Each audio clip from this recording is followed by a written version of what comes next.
Hello, warriors. Welcome to the You Movement. I am B. I don't really know. I do, though. I do. A good few months ago, when I was living in the last place, I say that with a little tone. I did a water prayer, and I'm going to edit it in. I sit in silence, praying I may be more like water, reflecting, rippling, flowing without end. No moment the same as the next. The change is constant. And my change has been constant. So perhaps the truth is this: what I seek, I already am. So I have a real connection to water. I absolutely love water. And you can hear some water in the background, actually, as I treated Arwen to a new fountain. So if there's a dripping of water, that's what it is. And I'm finding it kind of soothing. You know, people pay big money for fountains, and now I just have like one for my cat. It's great because she should be spoiled. Anyways, I've been on this mission to be more like water. And the first place that I lived, you know, I was very excited about it, even though I was a little bit delusioned on what it actually was. And that in itself has been a learning lesson. Everything is a lesson, you know? And so my inability to see things for what they truly are has led me down very difficult lessons, right? And some of those are coming up today because my third eye is just like, my head is like, feels like I've gotten hit over the head with a fry pan, a very big iron skillet. Thanks, Spirit. And so this first place that I moved, I wanted it to be something it wasn't. I wanted it so badly because, you know, the micro house itself was like pristine and fabulous. And so because there was one aspect to this that was what I thought was wonderful, I chose not to see what wasn't wonderful. And even though it was screaming at me, I chose not to see that. No different than my marriage, which I chose. I have to take accountability that I chose to ignore the red flags. I chose to negate and deny and delude myself. And because of that, because third eye blind, third eye was very blind, third eye blind, I caused a lot of damage, not only to myself, my body, my mind, but also to my son. And that is something that I've been working through because it's a decision that I deeply regret, deeply. But I am working to make peace with it because I did the best that I could. And the fact of the matter is, not all of the information was presented to me. So while I will take my part in ignoring the red flags and staying long past the point of sanity, you know, I just kept thinking, if I try harder, I can make it better. I can make it better. I can make it better. I can make it better. And And the reality was that wasn't the lesson. The lesson wasn't to like double down and try harder and tolerate more and put up.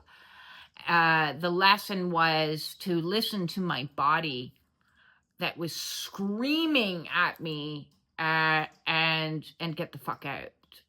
So that was the lesson. But sometimes we don't get the lessons because we're not given, like in school, we're given the chapter and we read the chapter and then we write the test based on the information of the chapter. It's more like one of those like exams where you go in and the professor has like questions on things you didn't study. I don't know if you've ever had an exam like that and you're like, that wasn't in the book. What do you mean you're making me think, you know? I remember one exam I had a million years ago. She was like, if Ferdinand hadn't been assassinated, what do you think would have happened? I was like, what? I didn't study for that.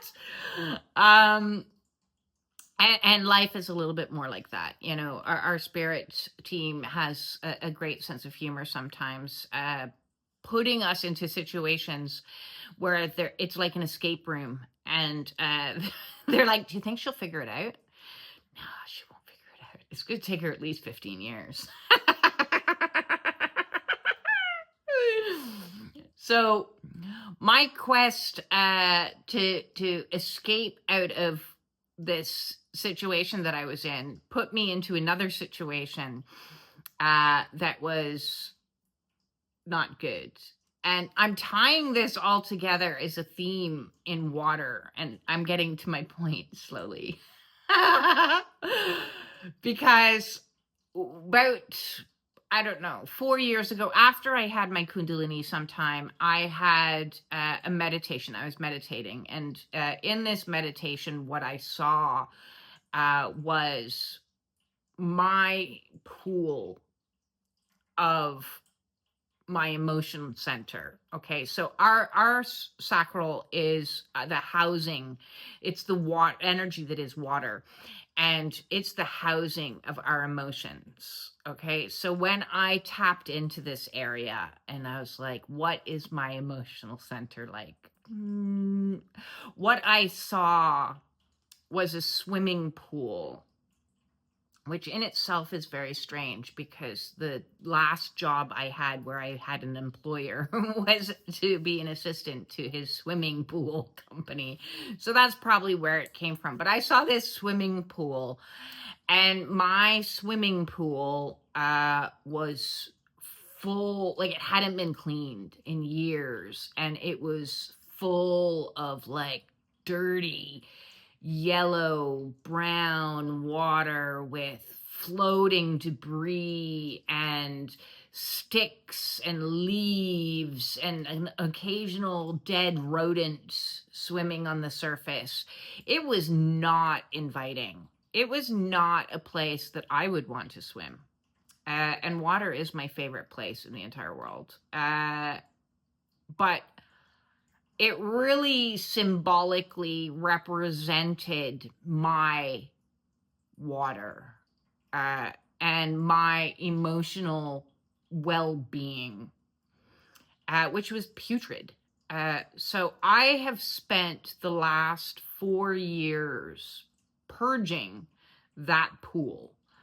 And that has required a lot of crying. That's an entire swimming pool full, overflowing, with unprocessed tears and grief and junk and debris.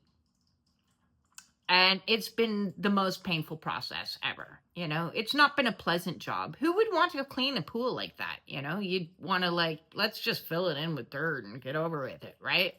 But that wasn't the option. The option is, this is the mess that you created because you haven't processed any of your emotions. So now you need to deal with it. So began the purge. So began the purification. And I've joked all the way along that I wish I had known I was going to cry that much. I certainly would have bottled those things and tried to sell them. But I didn't. I just cried. I wailed. I sobbed. I had snot falling down my face. I've like just the sounds that came out of my body were terrifying. Not my comfort zone. Didn't really enjoy it at all. But I've been in this process of purification. And so when I escaped out of my home situation with all the memories of my marriage, I moved myself into something better, right? Better. And the lesson is that although it might be better, it may not be best. There may be stepping stones along the way. And the water in this park that I was living at was putrid. It was not nice water. It had a very foul odor because it had severe algae overgrowth. And the water itself was like, please save me. Like it was speaking to me. I used to go down and meditate by the water, and you know, I would paddleboard through this smelly stream to get to the pond, and the pond water was kind of pea soupish. And I was like, this is heaven, isn't it? You know, I'm just not going to smell this. I'm not going to pay attention to this. I certainly don't want to fall in this. If you carried on, it went into a lake, and that was a little bit better, but it was still pretty like gunky and monkey and gross. But I was still deluding myself until spirits like literally hit me in the head when that Bobcat construction vehicle hit the mini house that I was living in, giving me a concussion and forcing me to act fast in a concussed state and find somewhere else to go immediately. So everything was packed up in 2 days and off I went, and all I wanted was water, and I was willing to almost pay any price possible to find it. So I have been moved to this beautiful B&B that I'm at until the end of January, and I'm now on a river. And so now I go and I sit by this river, and I see that everything is in transition. It's all in a state of change, and day in, day out, I'm watching. It's never the same. It's always in flow. And that's kind of where I've been on this awakening journey, is now moving into the next, which becomes a state of transition. And now where I'm going is on a lake, a pristine lake. And so I'm like, oh, each time my waters are getting better. I'm getting clearer. I'm getting cleaner. So symbolically or spiritually, that water center that is me on the inside has been getting cleaned out. And this last stretch that we've been in the last few weeks has really been like getting down to the bottom. And you can just imagine once it's sucked out, what would reside at the bottom is like the gunkiest, grossest, smelliest crap ever. And that's what's kind of been coming out for me lately in the last couple of weeks. The purges, while short, are kind of brutal still. Not the worst, but kind of brutal. And with it, there is also a feeling of being cleaned. You know, so if you get down to the bottom of your pool and you were going to clean the base of it, you'd have to get the hose out to like start hosing things off. So it's kind of like, whoa, I'm getting some fresh, amazing things happening. Oh, I'm still purging some of this gunk. Okay, so you're getting a bit of both. And that's energetically what I'm feeling is like I have these moments of like peace and bliss and calm and serene and like good shit. And I'm like, what? Like, what even is that? Like, what? I have a car? What? I can drive myself places? What? I have a lunch date this weekend? What?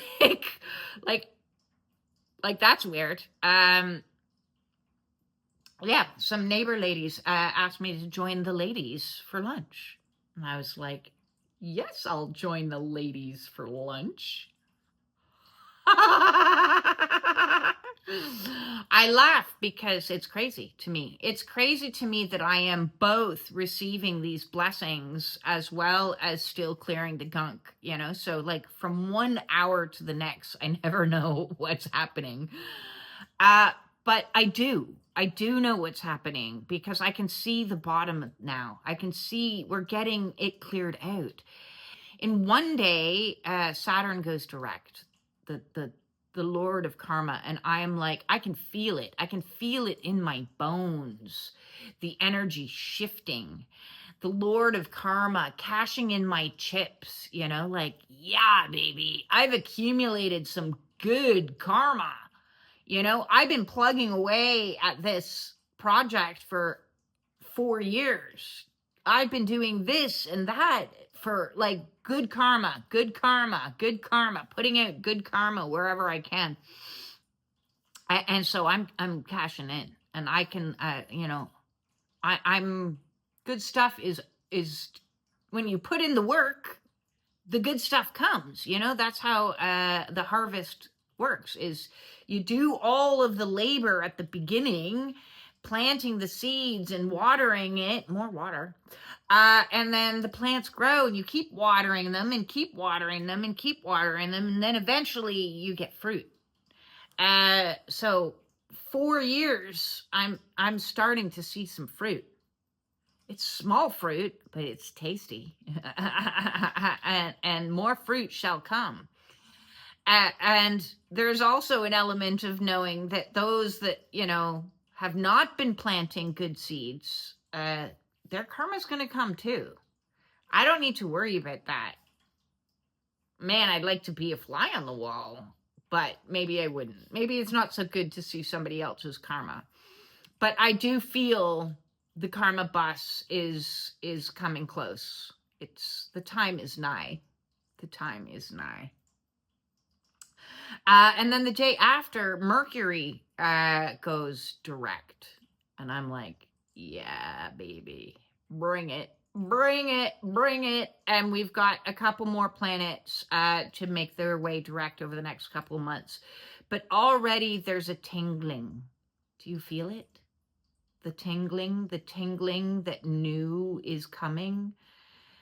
Tingling of like a relaxing exhale, the tension beginning to release. Like even in this headache, and I was like this morning, like, oh, I better put ice on it. Oh, I better do this. And I'm like, no, I'm just going to have my headache.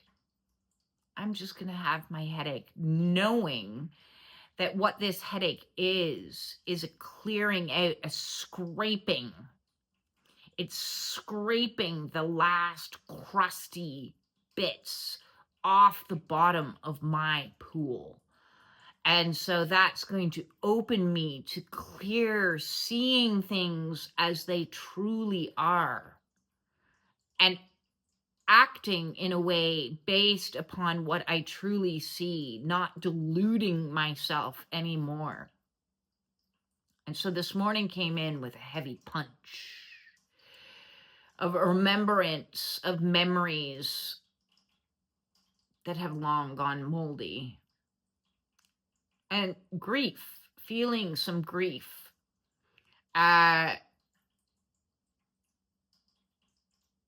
marriage was a lie. The entire thing was a lie. And because of that, all of the memories are tainted. Like there isn't any solitary memory that resides that I can be like, oh, well, at least that was a fun time. Because it was all make-believe. It was all bullshit. So it was, you know, he himself said, like, he never, ever loved me. Why were you with me? Why? Begs the question. But this morning was painful. It was very painful because it was forcing me to see clearly, with like drops in my eyes, the reality that I couldn't see then, or didn't want to see then.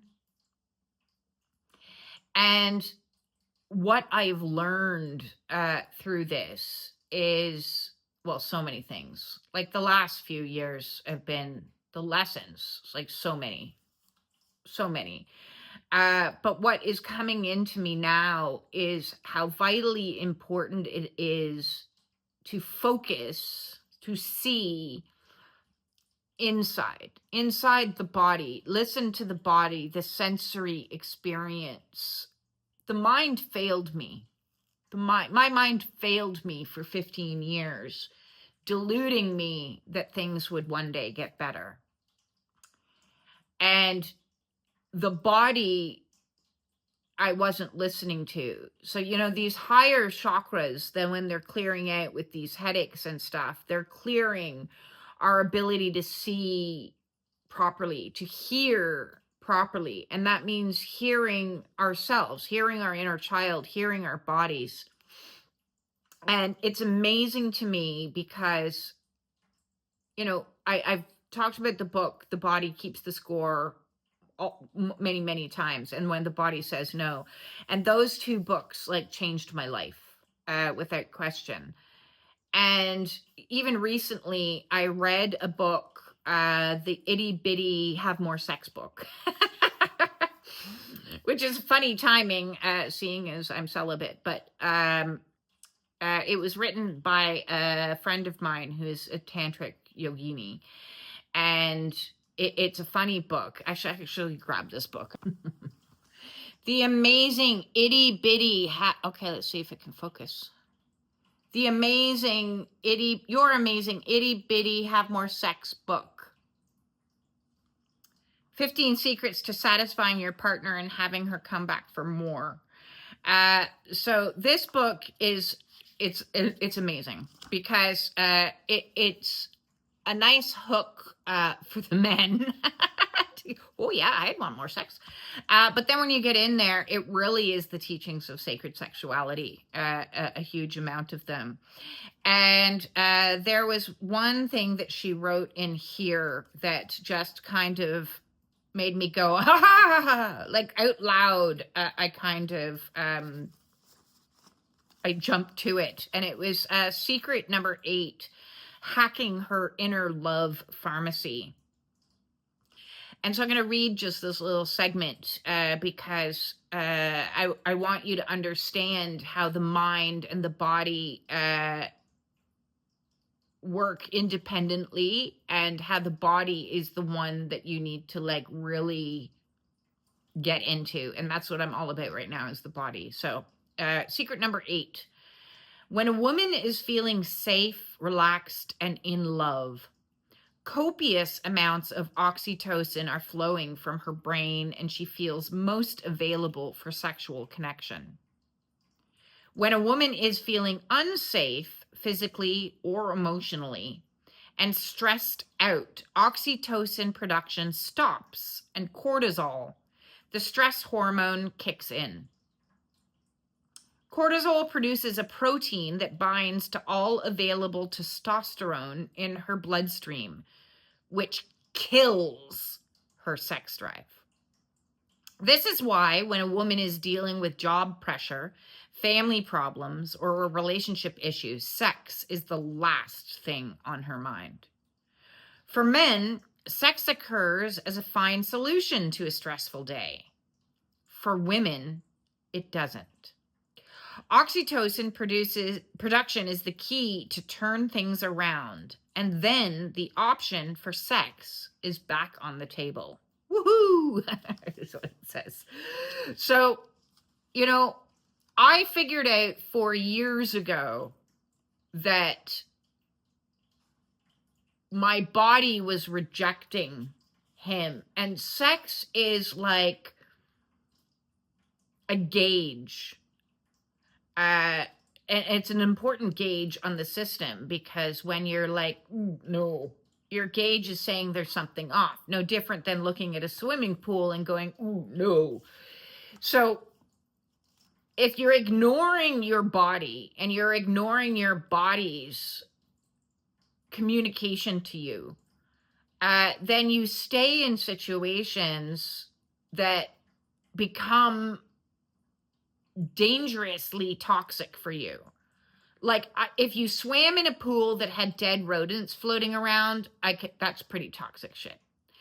And if you engage energetically with a person that makes you feel unsafe on a day-to-day basis because they're spiking your cortisol and they're fucking with your mind, then you can't trust the mind and you can only trust the body. So the very fact that my body was like,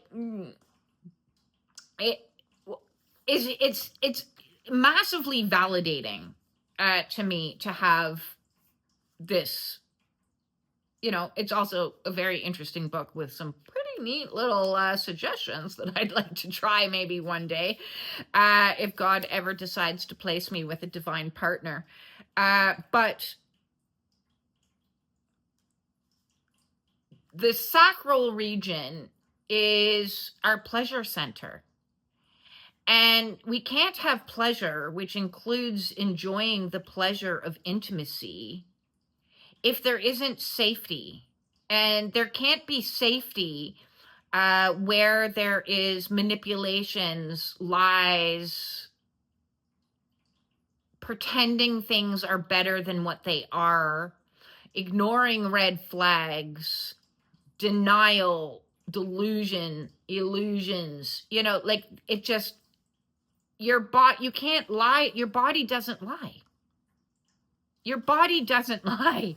Your mind lies to you all the time. My mind has constantly lied to me. My mind lied to me in, trying to like keep a marriage together that was abusive. My mind lied to me that the reality that I was living in wasn't so bad. It's not so bad. He's my person. He's my person. He's there for me. He's there for me because it's not always so bad. It's not blaringly obvious. It's not like he came up and punched me in the face. And in a lot of ways, I wish he did. And now I'm not trying to minimize domestic violence by no means, but I'm saying it would have been easier for me as somebody who's very logical. If I had been punched in the face and I could see a bruise, I could have been, okay, something is really amiss here. But because it was so much like living in a fog of confusion and like smoke and what is happening, and I'm so confused, and I couldn't rely upon my seeing or my hearing, because even internally my seeing and hearing was like, it's not so bad. It's not so bad. It can get better. If we just work at it a little bit harder, it can get better. It can't get better. That wasn't the lesson. The lesson was get out. You need to get out. And so Spirit was like, I'm going to make things so bad for you until you get the message. So for me, so bad for me was my own physical health. My own body was like screaming with overweight and health conditions and buffalo humps and inflammation and inability to breathe and inability to swallow, or an irritable bowel syndrome and shortness of memory and low energy and depression and anxiety and like despondency, and like I'd rather just be dead.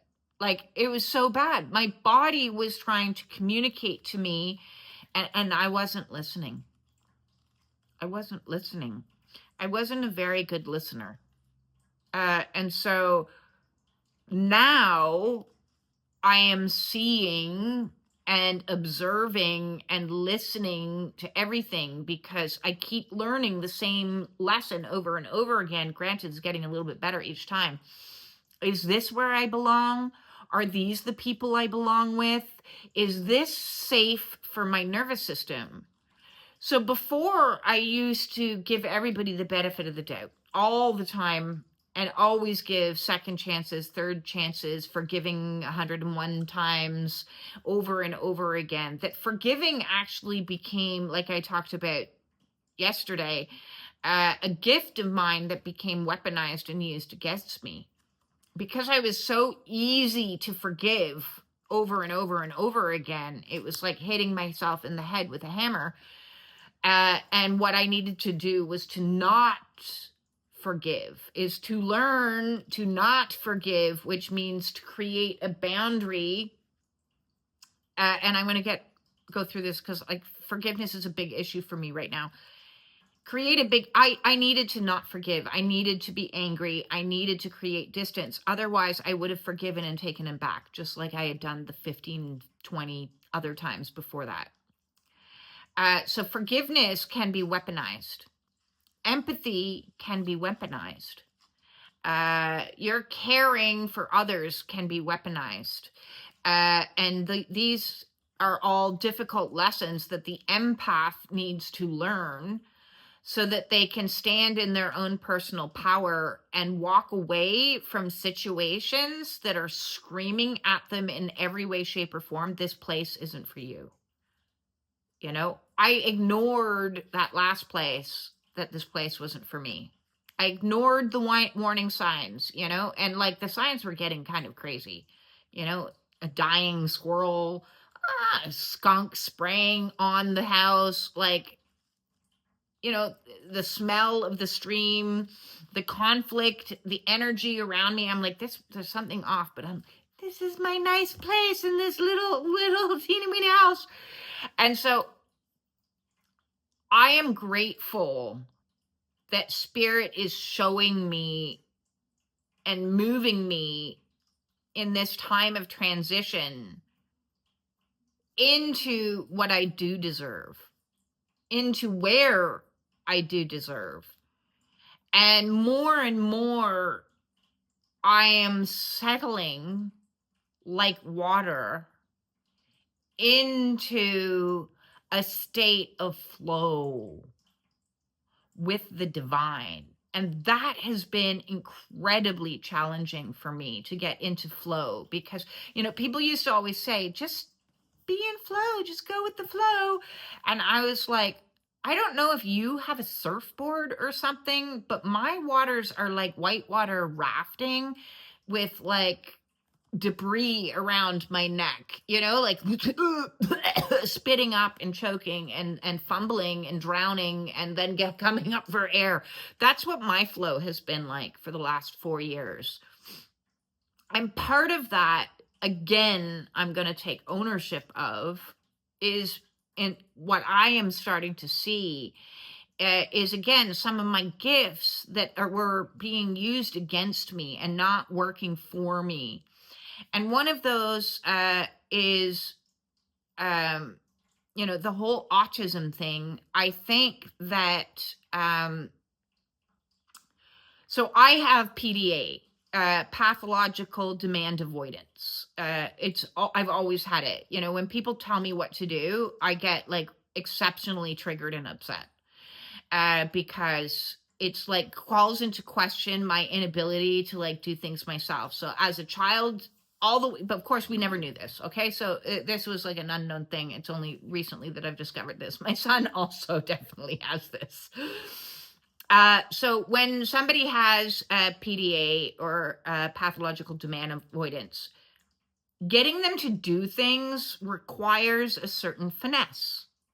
It's like, you can't go up to them and go like, I need you to do this now, you know, bark orders at them, never works. Being ordered with a highly authoritative kind of approach never worked for me. You know, I need to be shown respect, hands down. If I don't feel a sense of respect in this and feel a certain amount of autonomy in this, it causes my nervous system to go like into overdrive. So for those of us that identify with being on the spectrum or identify with having PDA, pathological demand avoidance, when soul comes along and starts telling you what to do, it is very, you know, like it feels like being overtaken by an energy, like being hijacked. And so for me, it was very, very challenging to get into flow when I'm like, I want to do it my way. I know which way is best for me. I can figure this out. I'm going to do it myself. And so I had to do my awakening by myself. I had to. That on my soul's level, it wouldn't have worked for me to go to a guru and be told that I had to get up every morning at 6 a.m. and meditate for this long and do it like this. And, you know, all these rigid dogmas. No, my God, no, that would never have worked for me. Not in a million years. Rigid dogmas do not work for me. But you do still need to learn discipline. And you need to, so I needed to figure it out the hard way, is what I needed to do. I needed to be whitewater for a period of time and fumbling along and going over many a waterfall and almost drowning throughout this awakening process. But I kind of feel like the process of surrendering has brought me to, or is bringing me to, I'm on the river now. So it's flowing, it's going, and it's bringing me into this flow state where I'm going to be in a much more calm, tranquil, serene environment. That's what's coming next. I can already feel myself there. I can already see myself there. I can already feel myself out on the paddleboard doing a nice little circle on the lake, or maybe going swimming or trying ice fishing. I know one of my followers is like massive into ice fishing, and she's been saying, let's go ice fishing. And I'm like, yeah, I'll try it. Never tried it. Because I'm going to try anything now, because I'm going with the flow. I'm going with the flow. And I like it. I like it. And I'm just starting. I'm still on the river. I'm still transitioning. I'm not there yet because I want to keep flowing further and further out until eventually I get to the ocean. That's the goal. Get to the ocean, and then I'll be really in my power. So water is the energy that I am connecting with today, and I'm digging the vibe. I'm feeling physically a lot more relaxed, like my muscles aren't as clenched and tight. And I'm wanting to experience the world in a sensate experience. So I ordered myself some Play-Doh, like clay, adult version of Play-Doh, to play with, just to give myself like some play, some flow of like movability, flexibility, adaptability. My inner child wants to play, wants to do this. So that's going to be coming the next couple days. I'm excited about that. And I want to do some classes now that I can drive myself to classes and take maybe a Zumba class. That would be fun. Or a Tai Chi class, a Qigong class. I don't know, something fun.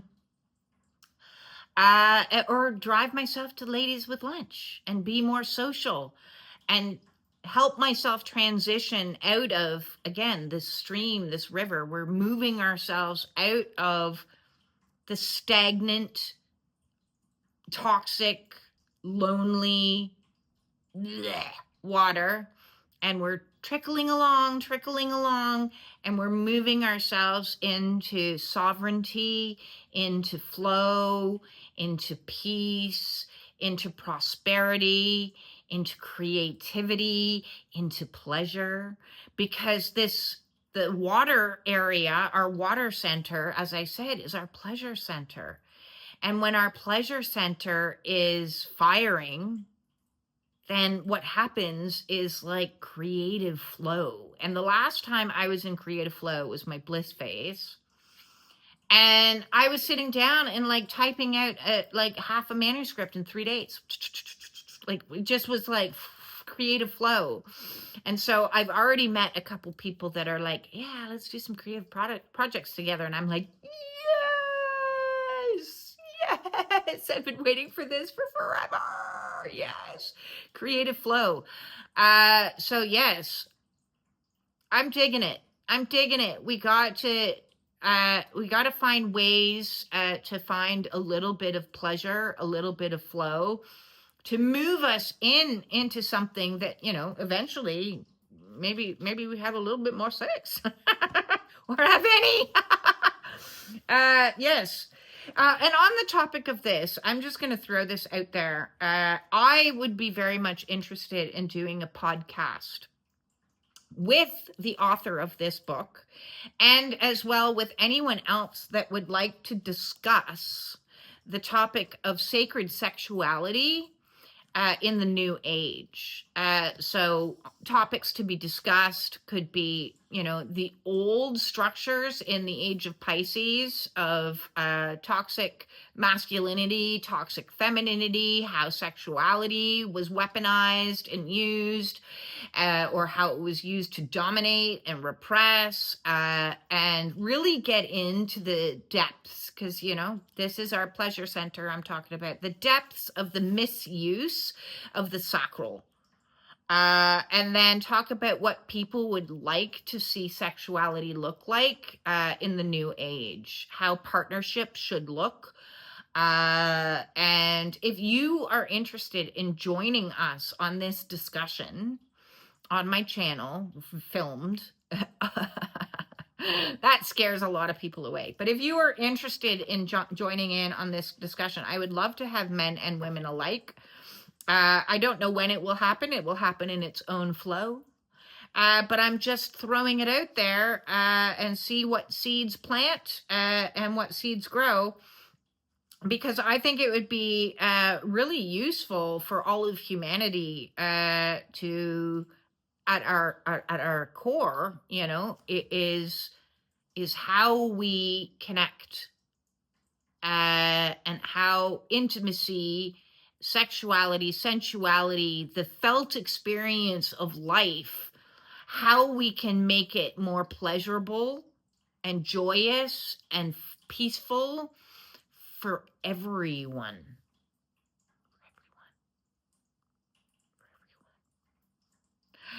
That's my video tonight. I am sending everybody out there all of my love. If you're still processing through the dredges, we're clearing it out, folks. Things are going to get a lot different coming up in the next months, years. It's just, we're right at the very beginning.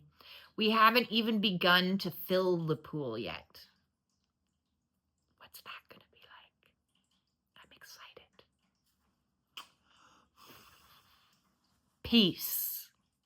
Peace and pleasure in